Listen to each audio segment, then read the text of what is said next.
یعنی رحمت للعالمین کے ہم امتی ہیں، وہ دشمنوں کو، اپنی بیٹی کے قاتلوں کو، آج جو پورے پاکستان میں جس شہر کو مدینۃ الاولیاء کہا جاتا ہے، ملتان شریف کو کس نسبت سے کہا جاتا ہے؟ حضرت بہاؤالدین زکریا رحمۃ اللہ علیہ کی نسبت سے۔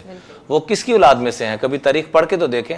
حبار بن اسود، جنہوں نے حضور صلی اللہ علیہ وسلم کی سب سے بڑی بیٹی اور اتنی لاڈلی بٹیا حضرت زینب کو پیٹ میں برچھا مارا اتنا زور سے کہ اس زخم کی تاب نہ لاتے ہوئے ہماری اماں زینب دنیا سے شہید ہو کے گئیں، وہ قاتل سامنے آ رہا ہے، میرے آپ کے آقا صلی اللہ علیہ وسلم اس کو بھی سینے سے لگا رہے ہیں۔ سبحان۔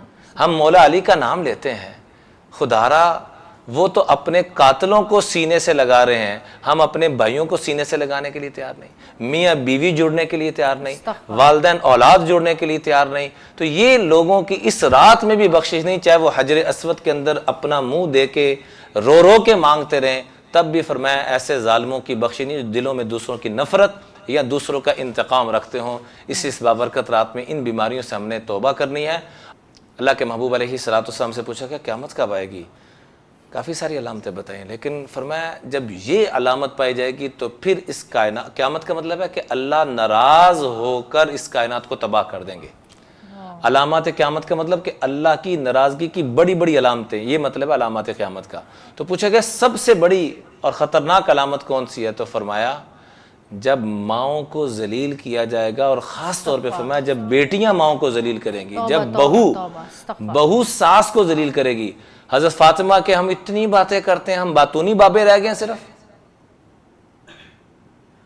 حضرت فاطمہ کی ساس فاطمہ بنت اسد کیا فرماتی ہیں؟ فاطمہ بنت اسد فرماتی ہیں کہ بیٹا تیرے ذمے بڑے کام ہیں، بچوں کو سنبھالنا، حضرت علی کی دیکھ بھال، گھر کے کام، فلاں فلاں فلاں، تو میری خدمت نہ کیا کر، اس کی فکر نہ کیا کر۔ تو آگے سے کیا جواب دیا؟ آپ خالی علی کی والدہ نہیں ہیں، میری بھی والدہ ہے۔ سبحان اللہ، سبحان اللہ، سبحان اللہ۔